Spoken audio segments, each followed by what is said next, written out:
Okay, so get this, listeners. We've got excerpts from a space opera this week where cloning is like juicy. grabbing a cup of coffee. Yeah. It's that casual in this world. Wow. Galactic Mandate. That's the name of the book. I'm And intrigued yeah, already. it sounds wild, honestly. Yeah, and it's got all the good stuff. Cloning, rebellion, political intrigue. Oh, we're going to get into all of that for sure. Buckle up, listeners, because we're about to do a deep dive into Galactic Mandate. Exactly. And we're going to break down the key players, the plot. Absolutely, so you can really get the most out of the story. So you can just enjoy. Yeah, right? dive right in. All right, so right off the bat, we're in this acolyte empire. Okay. And they're all about cloning. They're all about like it's But here's the thing. Going out of style. Not everyone's on board. Really? I thought that was like their whole thing. It is, but it's like they skipped over that whole, is this ethical debate? Oh, interesting. And went straight to, how many copies can we make? Wow, so they're like mass-producing basically clones. Yeah, some factions within the Empire see it as a tool, like creating the perfect soldier. Oh, I see. But then you've got others who view it as an abomination. Yeah, like a violation. Yeah, exactly of what it means to be a person. It's this clash of ideologies, and it goes way deeper than just the science of it all. Yeah, I mean, what does it even mean to be human in this world? Right. Especially with someone like Chancellor Judy calling the shots. Oh, she's trouble. She gives me the chills, honestly. She seems to view clones as walking, talking tools to keep her in power. Yeah, like expendable pawns in her little game. Exactly. Not cool. Not cool at all. And then on the complete opposite side of the spectrum, you have Prince Devante. Yeah, talk about a contrast. He's fighting for the clones' freedom. He sees them as people, individuals. He's like the poster boy for ethical cloning. In a way. Yeah. If there is such a thing. Right. It's a tricky issue. It really is. But you can tell he's really struggling with it all, especially since it means going up against his own father on this. Oh, talk about family drama. That scene where young Devante goes on that hunting trip with his father, Rain. Intense. That was messed up. Understatement of the year. Like, whoa, I did not see that coming. It's pivotal, though. Oh, for sure. Really sets the stage for Devante's journey. Definitely. Forces him and us as readers to really confront this question of creating life just to exploit it. It's like, even if you dress it up as a hunting trip. Right. It doesn't change the underlying issue. It's still messed up. It is. Makes you wonder, is Devante going to end up like this radical revolutionary? Yeah. Willing to dismantle his whole family's legacy to do what he thinks is right? That's the big question, isn't it? I need to know. And the crazy thing is, it's not just about the big players like Devante and Judy. Oh, there's more. Oh, yeah. This novel doesn't just scratch the surface. Okay, tell me more. It introduces us to individual clones, each with their own story, their own desires. Wow, so we're talking like a whole society of clones. Exactly, and even rebellion's brewing. Oh, now this is getting good. It gets even better, trust me. Okay, so tell me more about these clones. What are their lives actually like in this empire? Oh, we're about to get into it. Buckle up. So we're talking about clones with their own stories, their own lives. Yeah. I immediately think of 96.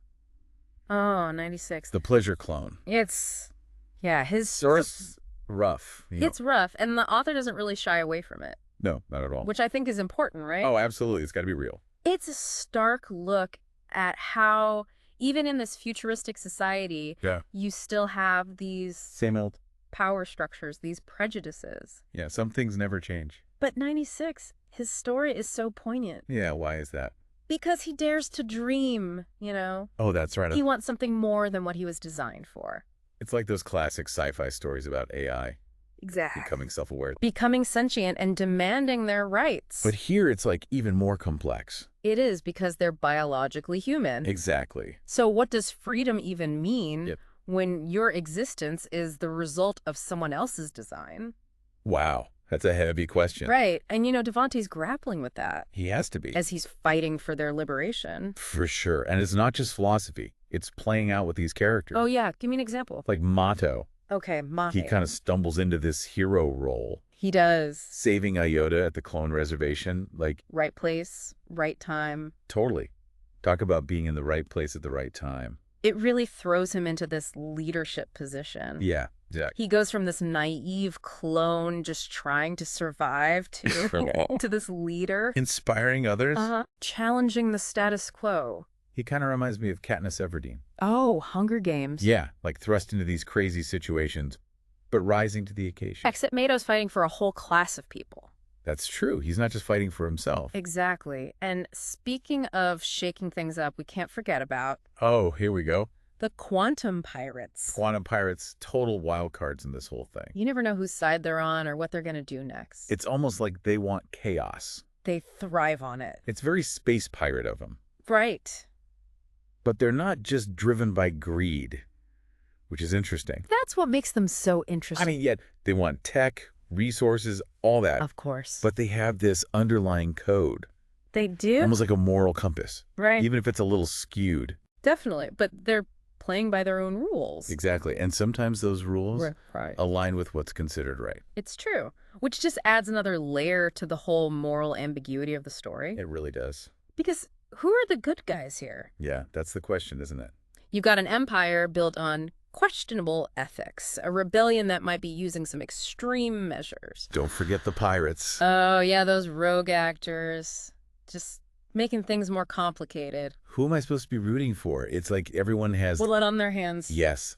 Talk about a morally complex universe, and then you bring in... Oh, boy, here we go. The CDF. It's like adding fuel to a fire. It really is. They're like the hardcore revolutionaries in all this, right? The CDF? Yeah. I mean, some might see their goal as noble liberating the clones. Right.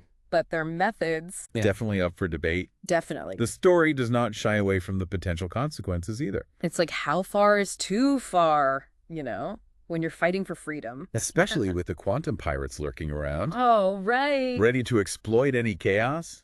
Always. And just when you thought it couldn't get any wilder... Oh, no. We're introduced to the Keepers. Okay, those guys straight out of my nightmares. They're ancient, powerful. Pulling strings from the shadows. Yeah, it's giving me serious Lovecraftian vibes. Right. It's almost Lovecraftian the way the author describes them. Yeah, the cloning conflict seems almost like small potatoes in comparison. The scope really shifts. For sure. It's not just about one empire or even the rights of clones. It's like galactic level stakes. It's about the fate of the galaxy with these beings in control. It's giving me Matrix vibes. Oh, I see that. Like, what if our reality is just a simulation controlled by these Keepers? Right. And their motive... Don't even get me started. Even more complex than just control, right? Oh, definitely not. They talk about being guardians of some cosmic order. Okay, that's creepy. It makes you question their definition of order. For sure, especially if it involves manipulating entire civilizations. Right. It's like they're playing cosmic chess and we're all just pawns. That's a great way to put it. So where do things stand at the end of these excerpts?